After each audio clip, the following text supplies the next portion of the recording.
tardes. Les damos formal bienvenida a la inauguración de la exposición Los Palmeros, 46 años después. La primera actividad que realiza el Archivo General de la Nación en este año, en el 2018. Realmente nos sentimos muy contentos y agradecidos de que ustedes nos estén acompañando en esta tarde, aún con el tiempo que tenemos. Esta exposición es una realidad gracias a un esfuerzo de un equipo comprometido del Archivo General de la Nación y también colaboradores que trabajaron durante todo un año para poder hacer realidad esta exposición que nos reúne el día de hoy para conmemorar el 46 aniversario de la batalla del 12 de enero de 1972, en la que cayeron abatidos Amaury Germán Aristi, Virgilio Eugenio Perdomo Pérez, Ulises Cerón Polanco y Bienvenido Leal Prante, integrantes de los comandos de la Resistencia. También, en el marco de esta importante conmemoración, presentamos la primera conferencia de este año, La lucha armada, creación de la izquierda o recurso de los pueblos por su liberación, el caso dominicano, a cargo de José Ernesto Oviedo Landestón.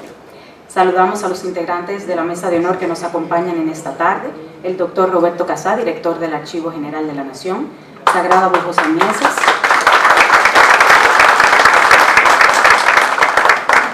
Sagrada Bujosa Mieses, presidenta de la Fundación Amaury Germán Aristi, y José Ernesto Oviedo, diplomático y coordinador nacional del Foro de Sao Paulo.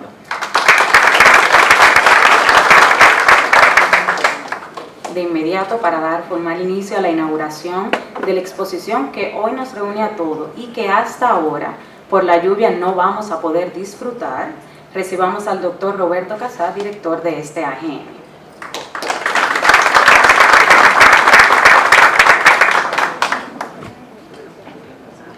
Unas breves palabras para darles la bienvenida, el agradecimiento de que nos acompañen a todos, el agradecimiento a la Fundación Amaury Germán Aristi por haber colaborado, participado activamente a lo largo de un año, como lo acaba de mostrar Karina Arias,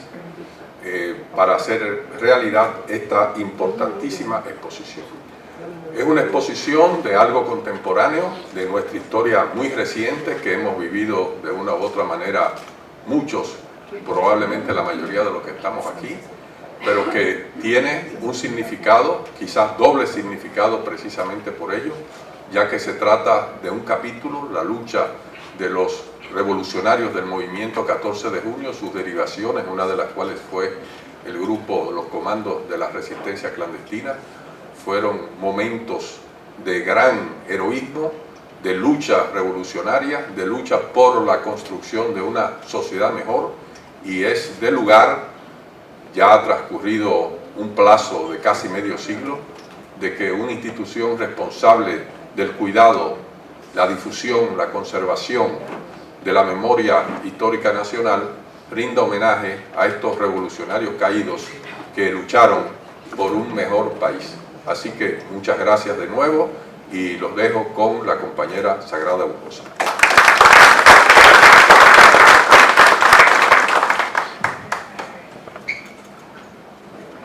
Buenas tardes. Buenas noches. La exposición, yo quiero dar unas palabras de agradecimiento en nombre de doña Manuela Aristi, la presidenta advita de la Fundación Amaury Germán Aristi, y como todos ustedes saben, la madre de Amaury Germán Aristi y la madre de Virgilio, de Ulises y de la Chuta en gran medida, porque su vida, la dedicación de su vida posterior a la muerte de ellos ha sido esa. La exposición que vamos a ver constituye un conjunto de testimonios que incluye fotografías, textos, titulares, crónicas y artículos de opinión de lo ocurrido el 12 de enero de 1972. En esta, la fotografía ocupa un rol central, fotografía que constituye un documento histórico, político y social que nos permite actualizar esos hechos y analizarlo en su contexto enriquecido con las herramientas de la experiencia, los conocimientos adquiridos y el acceso que nos brinda la tecnología de la información y de la comunicación de hoy. Su importancia es mayor hoy porque vivimos en un mundo lleno de enigmas, falto de paradigmas, con historias oficiales que confunden nuestras raíces e identidades, y por tanto con horizontes desdibujados, sin porvenir a la vista. Por ello, esta exposición es un aporte que agradecemos al Archivo General de la Nación en su esfuerzo por la recuperación, divulgación y difusión de nuestra memoria histórica. La misma nos permite ver el rol jugado por la prensa de entonces y el compromiso social y político de una buena parte del periodismo nacional. También, a través de sus titulares, pie de fotos y crónicas, se pueden desvelar las políticas editoriales de los diferentes medios de prensa. Cabe destacar la experiencia de las noticias transmitidas en vivo, lo que se llamaba, se presentaban como la noticia viva en el lugar del hecho. La gente de nuestra generación lo recuerda perfectamente. Cómo esto solía presentarse, ¿verdad? De un gran valor testimonial, pero tengo entendido que esa memoria no se conserva, lamentablemente. En consecuencia, la prensa es una rica fuente de conocimiento y comprensión de nuestro pasado, de nuestros procesos históricos, en donde la fotografía, acompañada de los textos, provoca un mayor impacto y dimensión. A manera de ejemplo, recordemos la fotografía de la matanza de My Lai y de la niña corriendo desnuda, huyendo de los ataques con napalm en Vietnam. La foto de Juan Pérez Terrero, del dominicano Jacobo Rincón, y la de las mujeres enfrentando al gringo invasor en la Revolución de Abril del 65. Así como la del legendario Che Guevara, fotografías que recogieron el mundo. Esta información intenta, entre otros objetivos, recuperar el contexto que precedió a la cacería más grande conocida en nuestra historia contemporánea, contra un grupo opositor, y las razones de ello fueron, entre otras, porque los organismos de seguridad del gobierno de Balaguer sospechaban o conocían parte de esos planes y sabían que había que exterminar la avanzada dirigida por Amaury, porque así Camaño no tendría ningún apoyo en el país, como efectivamente ocurrió. Esta exposición demuestra, relata, recupera un momento trascendente en nuestra historia política contemporánea, un aporte contra el olvido de una batalla desigual, singular, en la cual 4 jóvenes cayeron levantando la bandera de la dignidad patria, el decoro, y ofrendaron sus vidas por la defensa de sus ideales, porque además no les dejaron otro camino. Nunca hubo tregua, ni un momento de sosiego. Aquí voy a describirles parte de mi propio testimonio escrito en 1989, a propósito de haber puesto a circular el documento que Amaury le envió a Camaño y a los compañeros de la resistencia en Cuba. Cito: recordamos las calles desiertas de aquel enero de 1972,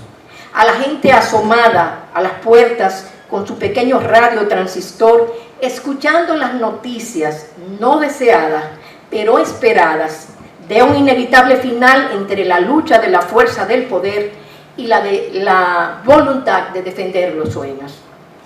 No podemos apartar de los recuerdos la tristeza húmeda de la mañana de invierno en que empezaron a cumplirse los negros presagios, acompañados por las balas, los cañones, los aviones,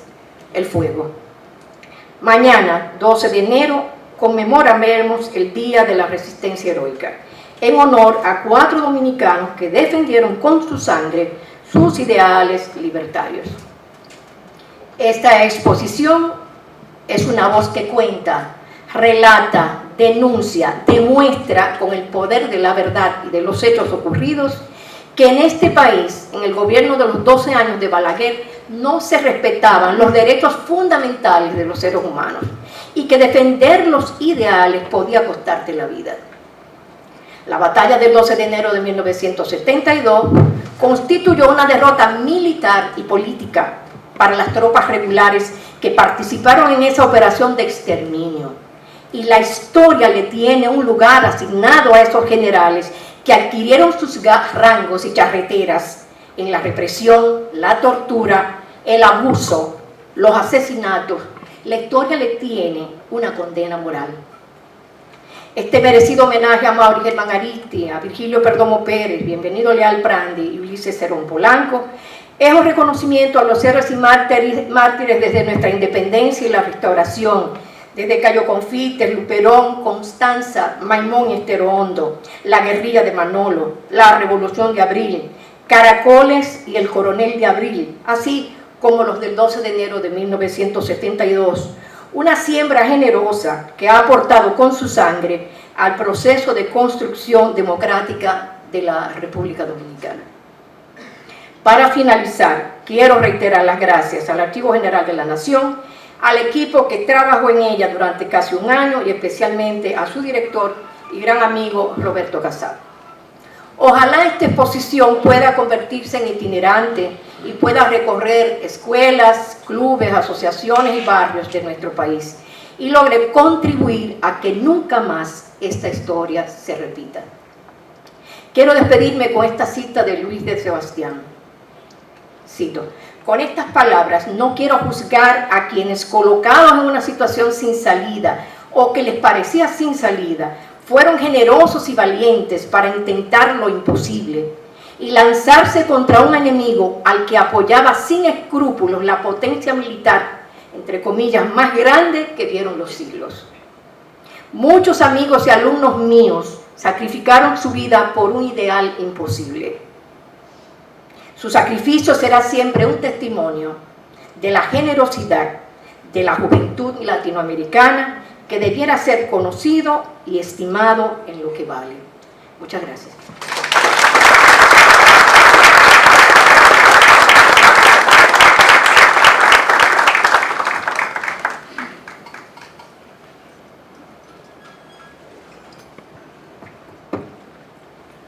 Muchas gracias a usted, señora Sagrada Bujosa Mieses. De inmediato vamos a recibir a José Ernesto Oviedo Landestoy con la conferencia La lucha armada, creación de la izquierda o recurso de los pueblos por su liberación, el caso dominicano.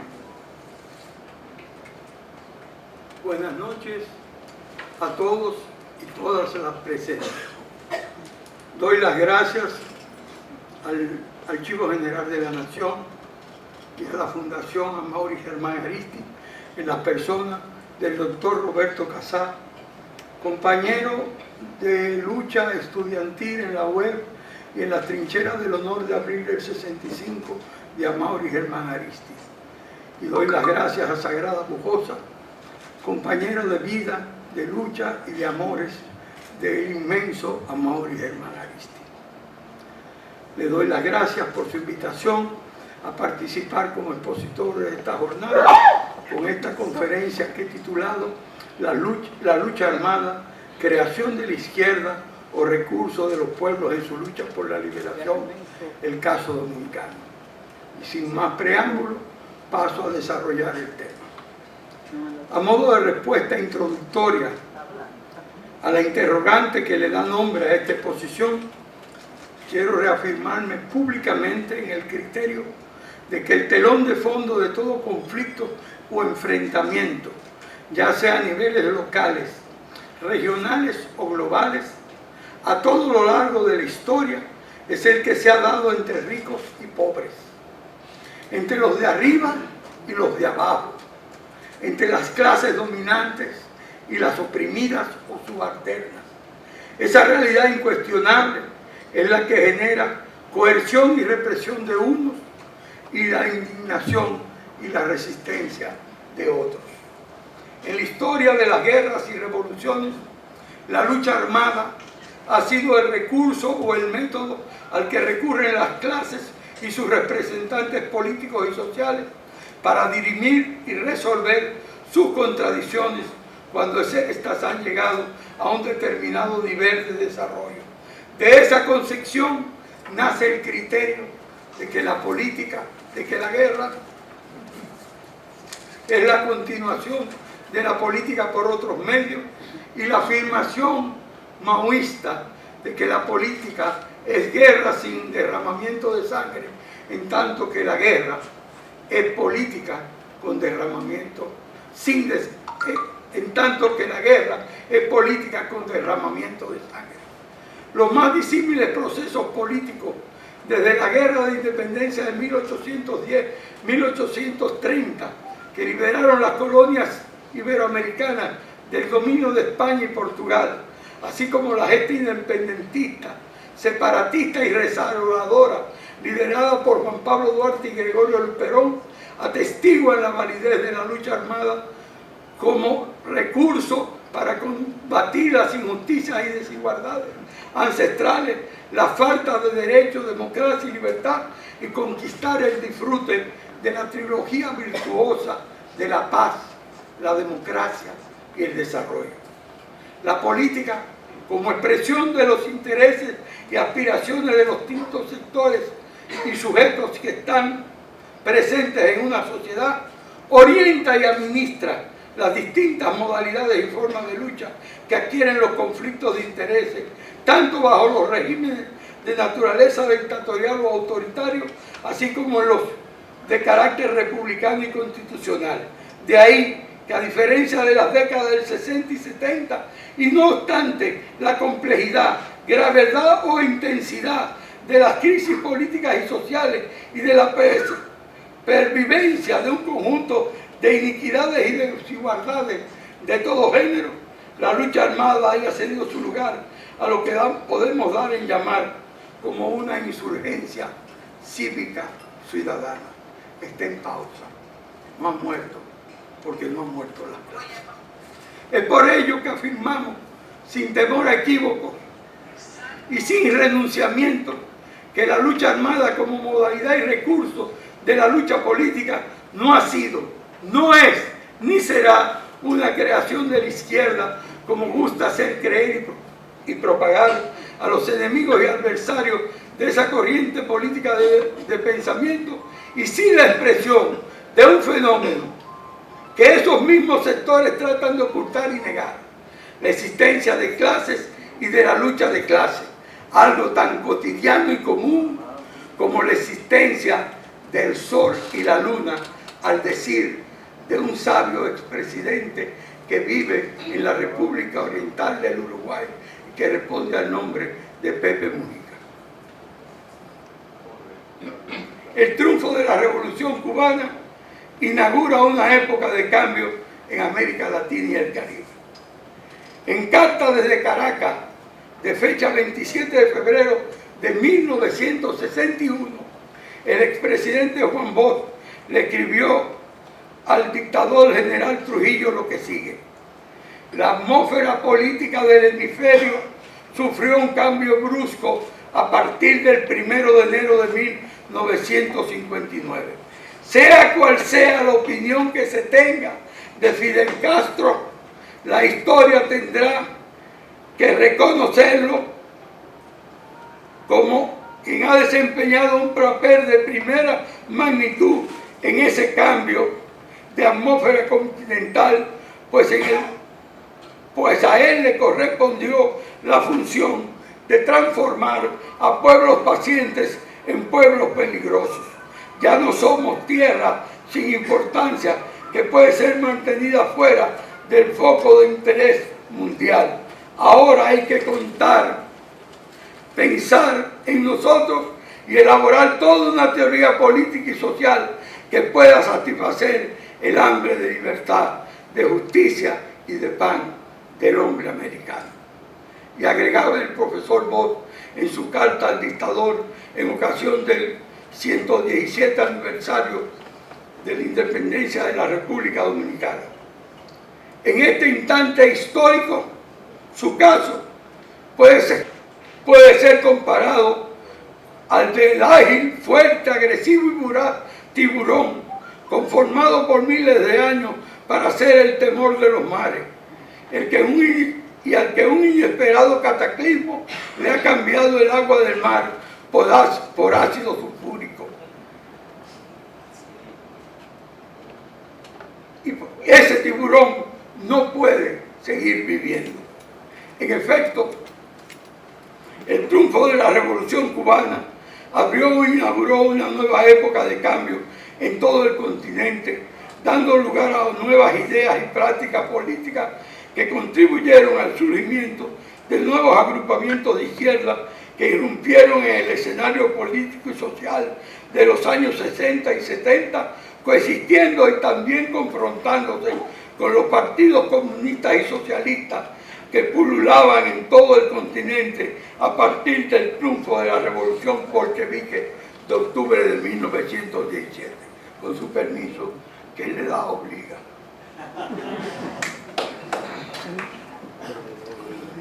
Desde mi punto de vista muy personal, la reflexión e interpretación más abarcadora y objetiva en torno a las principales características del proceso revolucionario cubano, liderado por el movimiento 26 de julio y Fidel, que logró derrocar la dictadura batistiana mediante una ejemplar combinación de resistencia urbana y guerrilla rural, así como sobre la derivación interpretativa foquista expuesta en La Revolución y la Revolución de Reyes de Brest, está contenida en la obra del escritor, profesor y diplomático panameño Nil Castro, Las izquierdas latinoamericanas en tiempos de crear, cuya edición en portugués de la editora Fundación Perso Abramo tiene prólogo del querido y recordado amigo y compañero brasileño Marco Aurelio García. Una mirada retrospectiva, abuelo de pájaro, de las luchas y hazañas revolucionarias que se registran en los años 60 y 70 en América Latina y el Caribe, nos lleva a afirmar que ese tramo de nuestro pasado reciente tuvo como signo o marca fundamental el auge de los movimientos de liberación y de la lucha guerrillera en la vasta geografía de los territorios del llamado Tercer Mundo, articulados para ese entonces de manera beligerante en el poderoso movimiento de países no alineados, surgido a raíz de la conferencia de Bandung en Indonesia en 1956. Ese periodo dio vida también a experiencias como las del Gobierno de Unidad Popular, presidido por el presidente mártir Salvador Allende, figura paradigmática del socialismo latinoamericano, a los gobiernos progresistas de los generales Juan Velasco Alvarado en Perú, Juan José Torres en Bolivia, Rodríguez Parra en Ecuador y Omar Torrijos en Panamá, quienes tuvieron su fuente de inspiración en el legado de figuras de la talla como el general Lázaro Cárdenas, el coronel Juan Domingo Perón, el coronel Jacobo Arben y otros militares latinoamericanos que, como fue el caso del general Líber Seregni, fundador del Frente Amplio de Uruguay, pagó con cárcel, tortura y exilio su apego a la Constitución y su defensa a la soberanía nacional y popular. En ese mismo espacio de tiempo, Cuba ofició de anfitrión de la primera conferencia internacional, de la primera conferencia tricontinental, del 3 al 15 de enero del 1966, y de la primera conferencia latinoamericana de solidaridad, OLAS, del 3 de julio al 10 de agosto de 1967. Eventos de singular importancia para la coordinación de la solidaridad militante entre los combatientes revolucionarios, antiimperialistas y nacionalistas de América Latina y otros continentes, y en las cuales estuvieron presentes una nutrida delegación de la República Dominicana que en la tricontinental encabezara Guido Gil en representación del 14 de junio, Carlos Amiama en representación del Frente Unido en Construcción, Don Euclides Gutiérrez Félix en representación del movimiento y del gobierno constitucionalista de abril, Adrúbal Domínguez en representación del Partido Comunista Dominicano y Cayetano Rodríguez del Pardo en representación del Movimiento Popular Dominicano. En la conferencia de la OLA, yo he buscado con Google, con Wikipedia, con todo, y todo no he encontrado todavía, y no lo he visto en los archivos que todavía yo conservo, tendré que apelar al DNI para conocer la composición completa de la delegación. Pero sí puedo decir que estuvo encabezada por un hombre que salió de este país con un pasaporte con el nombre de Gerardo Sánchez, y que era nada más y nada menos que el compañero Amaury Germán Arispe. El compañero Euclides estaba tratando de provocarme, diciendo que esos pasaportes, igual que el de él, era yo que los falsificaba.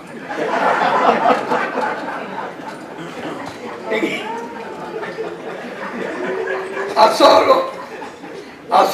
un mes y 19 días de la clausura de la ola, el mundo tomaba conocimiento de la caída del Che Guevara en Bolivia, hecho que estremeció la conciencia y los corazones de toda una generación, que como actores y observadores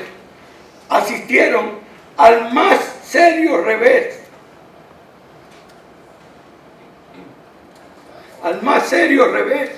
de los planes de la estrategia continental de lucha armada, guerra de guerrilla, apuntalada en la conferencia de la OLA como la línea fundamental de la revolución en América Latina, al servicio de la cual deben estar todas las demás formas de lucha, en atención a que para la mayoría de los países del continente el problema de organizar, iniciar, desarrollar y culminar la lucha armada constituye hoy la tarea inmediata y fundamental del movimiento revolucionario. Así quedó escrito en la Declaración General de la primera Conferencia Latinoamericana de Solidaridad. Y yo digo, si hubo un suscriptor de esa declaración que fue fiel a ese texto, es el dominicano Amaury Germán Arispe.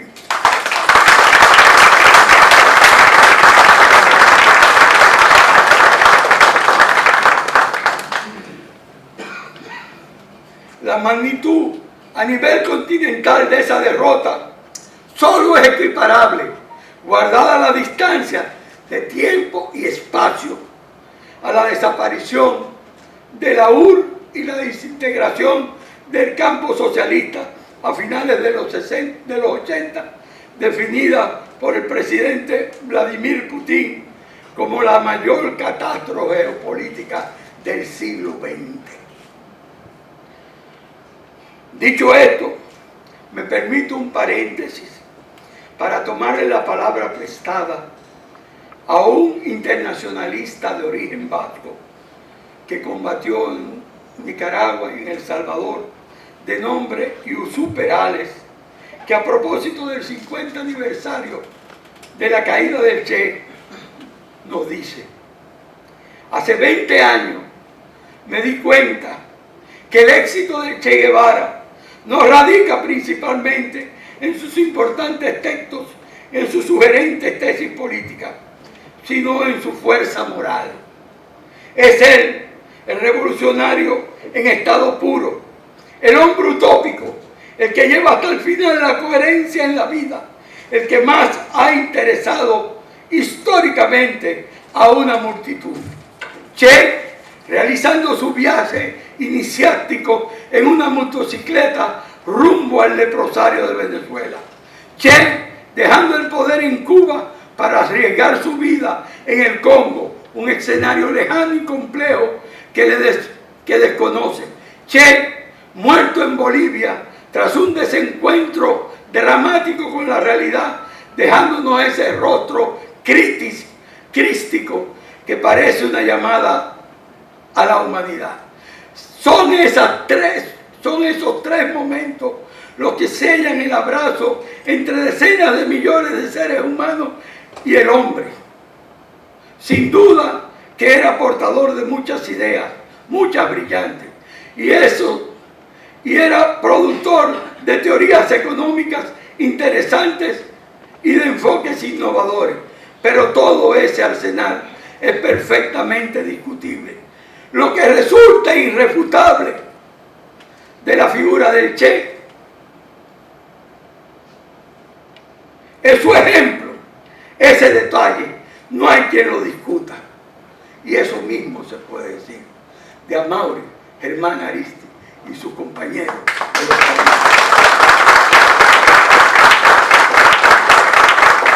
El triunfo de la revolución sandinista, un 19 de julio de 1979,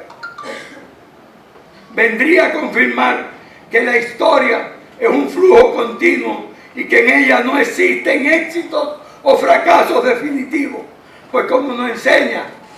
el abuelito cariñoso de la barba, el alemán, el esposo de Jenny,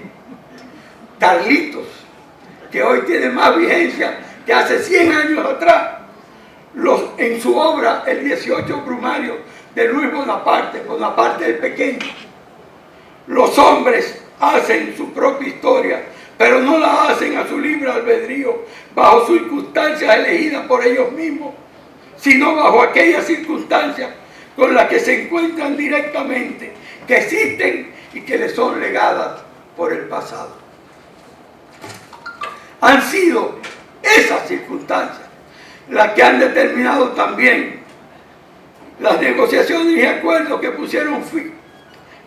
fin a las confrontaciones armadas en los casos de El Salvador y Guatemala en Centroamérica y más recientemente en Colombia, donde operó por más de medio siglo la guerrilla del legendario Manuel Marulanda Vélez, el recordado y querido Tiro Fijo.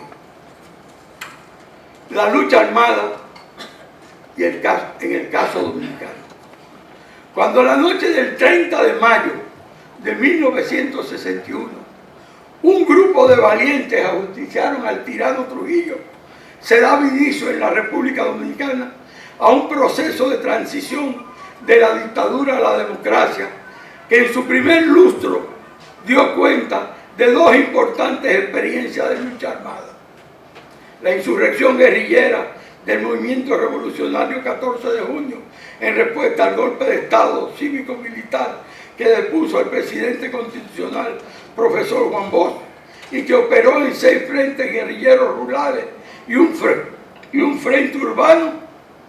desde el 28 de noviembre al 21 de diciembre de 1963. Y el levantamiento militar de oficiales y soldados el 24 de abril de 1965, fruto de un bien articulado proceso conspirativo que tuvo en la consigna de retorno a la Constitución del 63 sin elecciones, que bajo la consigna de retorno a la Constitución del 63 sin elecciones se transformó en la gesta armada de mayor trascendencia luego de la gesta de independencia en 1844 y de la guerra de restauración en el 1863. La consumación, el 28 de abril de 1965, de la segunda ocupación militar norteamericana en la República Dominicana en el siglo XX, para impedir la victoria nacional de la revolución constitucionalista, para aplastar la resistencia cívico-militar que había infligido severas derrotas a sus aliados y subordinados políticos y militares.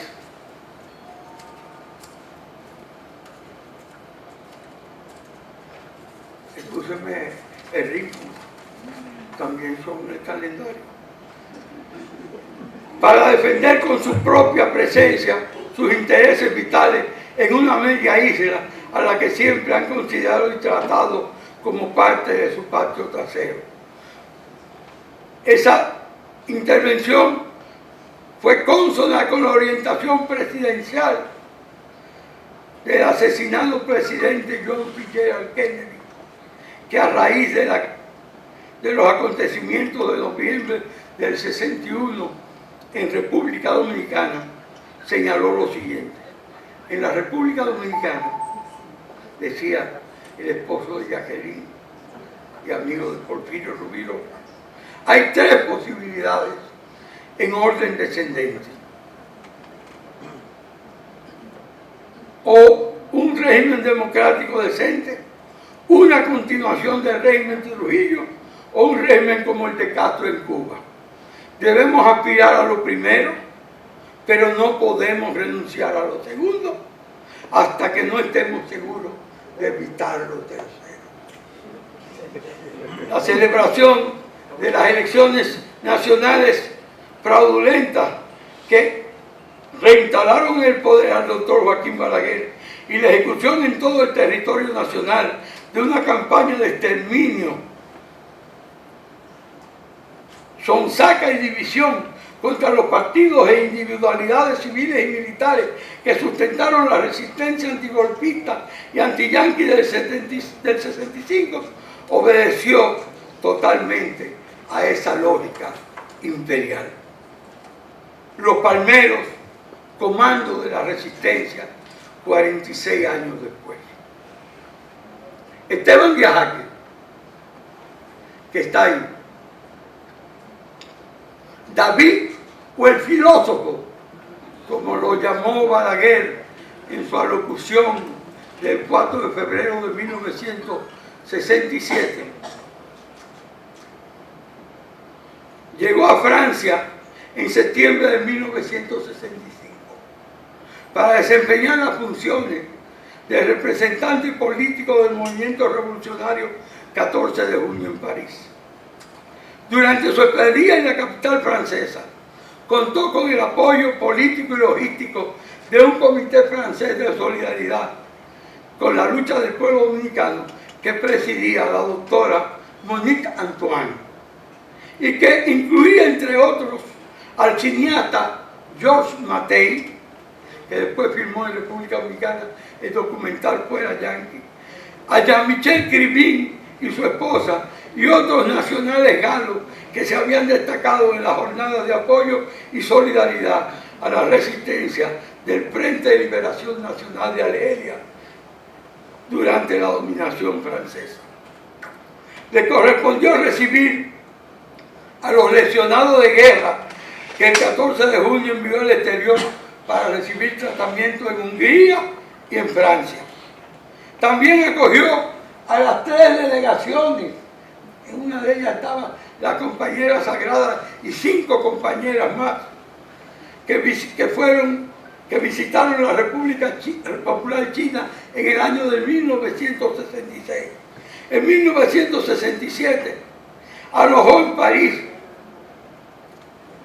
en tránsito hacia Cuba y a la República Popular China, a los miembros del Buró Político del Comité Central de la Organización Verde y Negra, a Mauri Germán Aristi y Homero Hernández Vargas, así como a los compañeros que bajo la dirección de ambos recibirían entrenamiento en la isla caribeña y en el gigante asiático. 3 veces viajó a encontrarse con el coronel Camaño en Londres. En una lo hizo, y ellos podrán dar, si quieren, desempolvar esos papeles, sus testimonios. En una la hizo acompañado de Euclides Gutiérrez Félix, que de acuerdo al testimonio en su libro de la Legión Olvidada de Cayetano Rodríguez del Prado, llevó de aquí un mensaje de Camaño a Francia y de regreso trajo un mensaje de Fidel a Camaño. Se lo entregó en ocasión de esa visita. Lo demás es historia y la saben sus actores. La última reunión sostenida por Esteban con el coronel de Abril fue en el apartamento de Héctor Lachapelle en Bélgica. El Filo, diminutivo de su sobrenombre del filósofo, atestigua que en ocasión de la visita de Amaury Germán Aristi a París se efectuó una reunión que duró por lo menos 2 horas entre Amaury y el coronel Camaño, sin la presencia de ningún otro participante, en una residencia de la zona élite de París, que fue gestionada por uno de los amigos franceses que colaboraba con la delegación permanente del 14 de junio en París. Esteban cree, a esta altura de su vida, que no sucedió lo mismo con el otro compañero del buró político que estaba de tránsito para China, que era el compañero Romero Hernández Vargas, mejor conocido entre el grupo de los caobos del 14 de junio como el Butú. Estela Díaz Jaque retornó a República Dominicana en agosto de 1967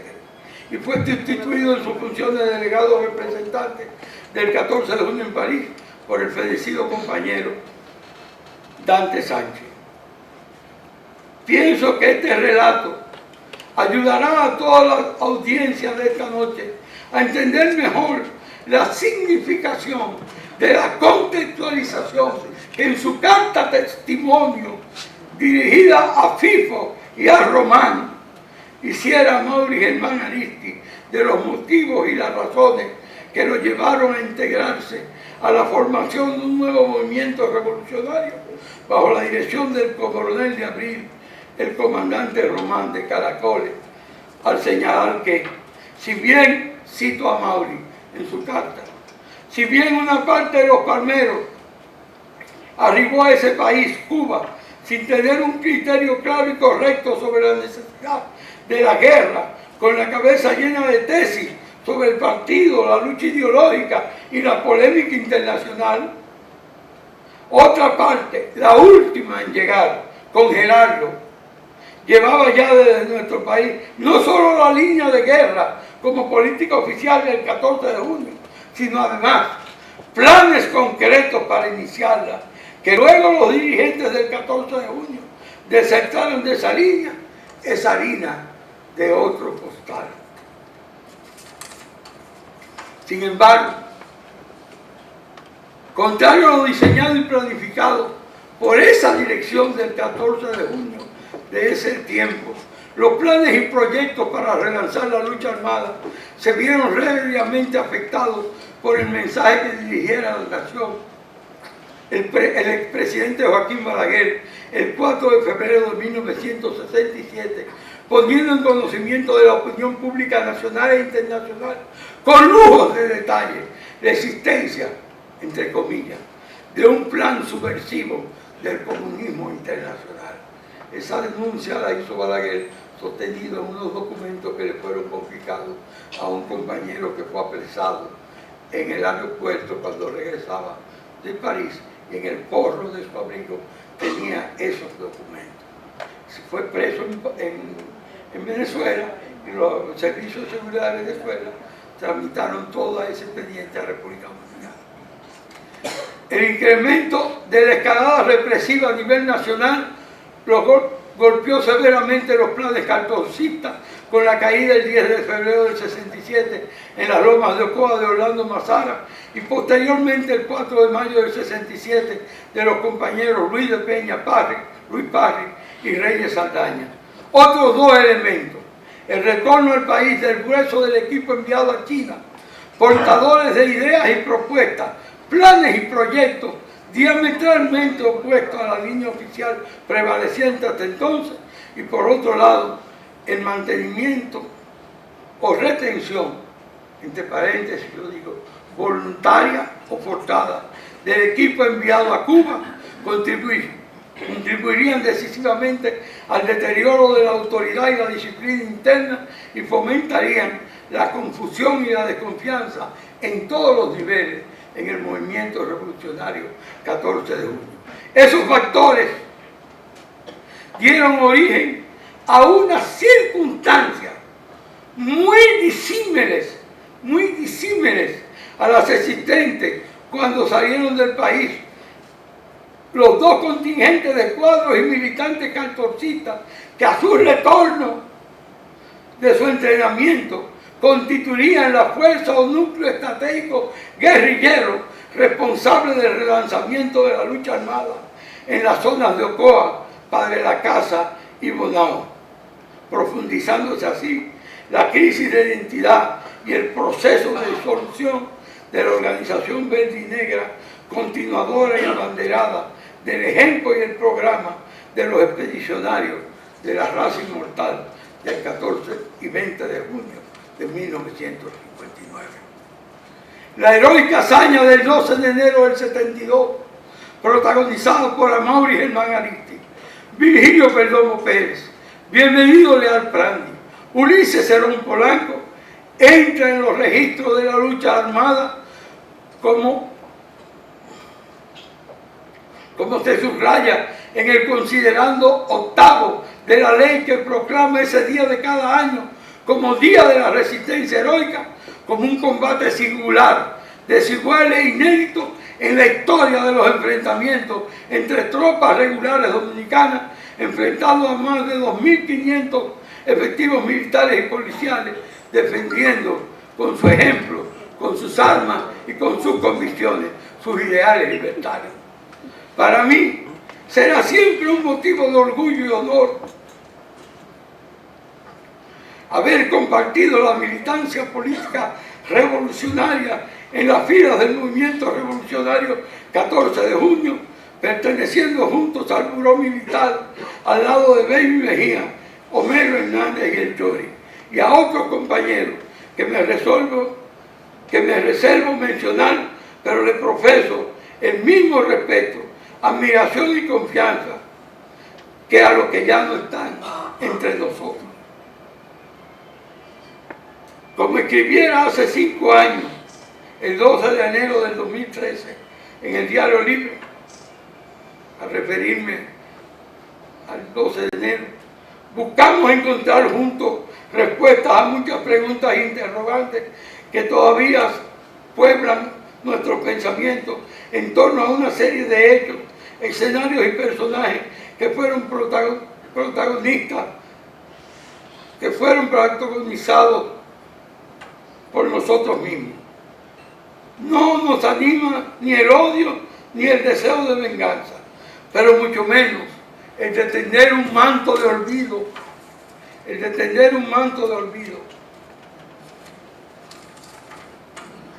y de perdón sobre esos acontecimientos. Lo que queremos, lo que buscamos, es aproximarnos cada día más a la verdad para ser justos a la hora del veredicto final de la historia. Por último, aprender y defender su legado en el siglo XXI. El siglo en que nacieron, vivieron, amaron, lucharon y murieron los palmeros. Ha sido, en opinión del historiador marxista inglés Eric Hobsbawm, el más sangriento de la historia conocida de la humanidad. Un siglo de guerras y también de revoluciones y del fin de diferentes imperios. Un siglo de 2 guerras mundiales entre estados y coaliciones de estados, del 1914 y 1945. De una prolongada guerra fría, 1945-1989, signada por la rivalidad y el entendimiento entre 2 grandes superpotencias y por el desarrollo impetuoso y sostenido de las luchas revolucionarias, democráticas y populares de los pueblos y países del tercer mundo, los pueblos de Asia, África, América Latina, lo que unido a la desaparición de la Unión Soviética y el campo socialista ha dado origen a un mundo multipolar, diverso, complicado e inmenso, en el que nos ha tocado vivir la vida con alegría, elaborando la muerte también con alegría, a los que somos sobrevivientes triple del pasado siglo XX. Cuando digo sobrevivientes triple D, no es porque son inteligentes, sino porque son democráticos, dignos y decentes. En esta segunda década del siglo XXI, aprender y defender el legado de los palmeros es rescatar su ejemplo de valor, decoro e integridad para enfrentar los desafíos de las luchas sociales y políticas actuales y futuras, sostenidos en los cimientos éticos y valores morales que ellos sembraron como aporte a la continua construcción de una sociedad democrática, soberana, justa y solidaria. Aprender y defender su legado en este incierto y complejo siglo XXI es rescatar la memoria como un componente inexorable de la personalidad humana y el compromiso, la amistad y la lealtad como virtudes que no tienen precio y que tienen que acompañarnos en la lucha común por dar vida a sociedades buenas, humanas y justas. Muchas gracias.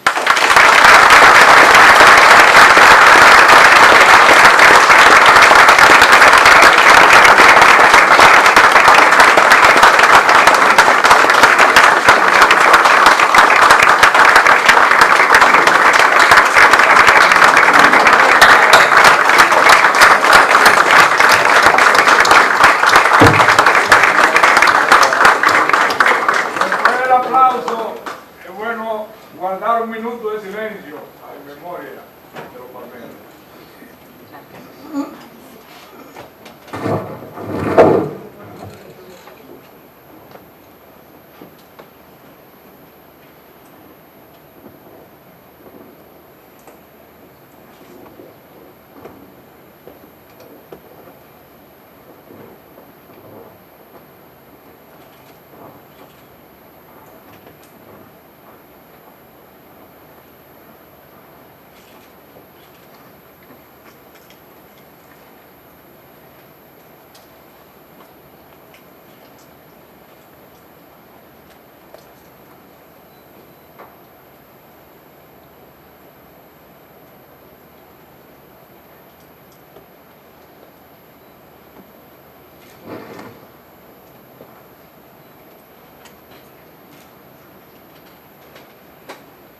Vamos a De esto dedicar, jamás.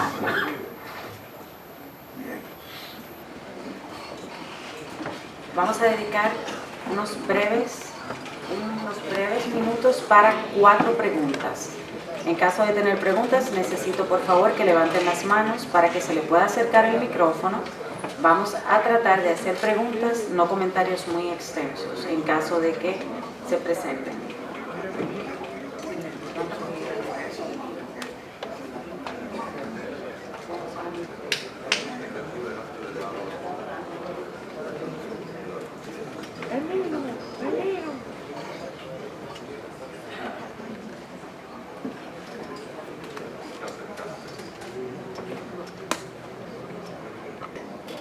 Buenas noches. Para la mesa de exposición, sí. Buenas noches, Ángel Montillo, estudiante de la Universidad Autónoma de Santo Domingo. Tengo varias preguntas, pero intentaré sintetizar. Por lo menos, siempre, desde pequeño, mi abuela nos acostumbraba cuando íbamos al cementerio, a llevarnos a la tumba de los revolucionarios caídos durante la dictadura de los 12 años. Y me parecía a mí siempre muy llamativa la frase que está grabada en la tumba de los palmeros, de no vale más el número de la frente que de las armas. Ya entrando en la adolescencia y iniciando la adultez, he empezado a investigar sobre los palmeros y la vida revolucionaria. ¿En qué momento llega ese Mauri revolucionario que se plasma en esa frase? Ese Mauri revolucionario teórico, porque tenemos el Mauri revolucionario práctico, el que se inmoló, el de la guerra de abril. ¿Dónde están dónde podemos conseguir sus escritos para el aporte y la difusión? Exactamente, ¿dónde encontramos ese tipo de frases? De ese tipo de documentos. Gracias.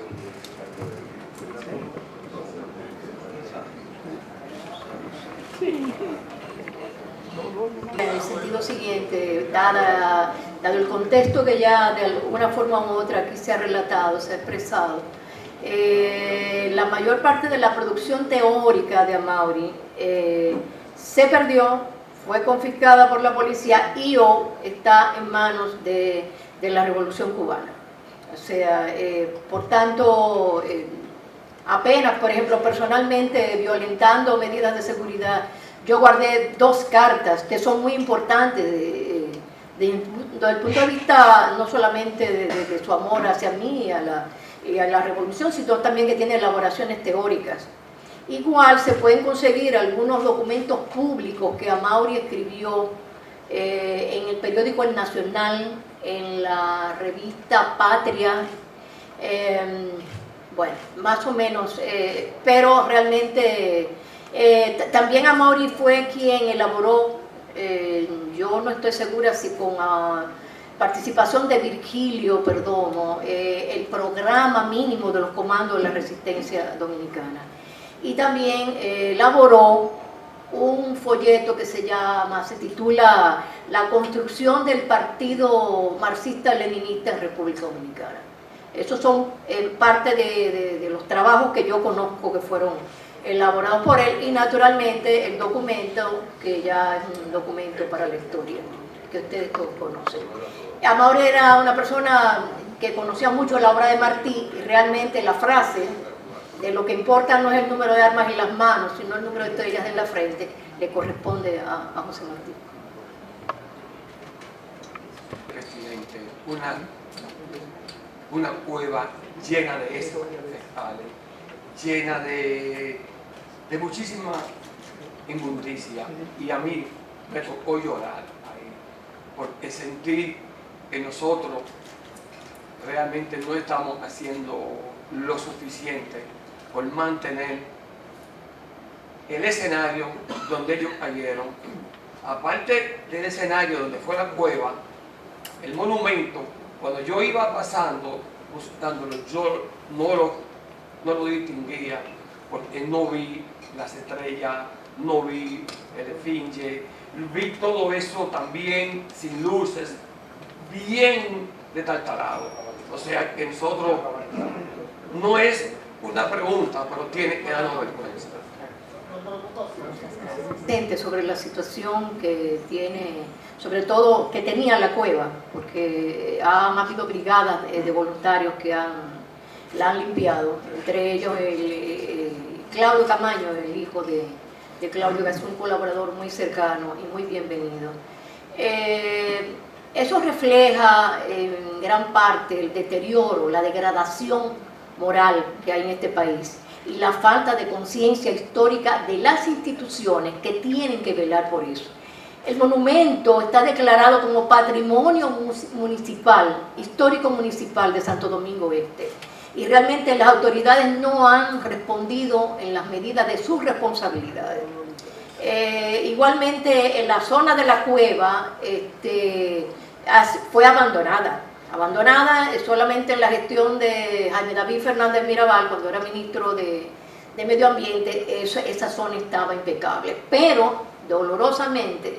y a pesar de que nosotros tenemos mucho trabajo, o sea, la Fundación Amaury Germán Aristi ha hecho mucho trabajo en la zona, la falta de educación cívica, la falta de conciencia de gran parte de esos moradores y incluso de empresarios que tiran todos los desperdicios en la zona, ha llevado a un lugar que debe ser venerado y que debe ser, y hay un proyecto de algunos regidores del Ayuntamiento de Santo Domingo Este para no solamente que el monumento sea considerado patrimonio histórico municipal, sino incluir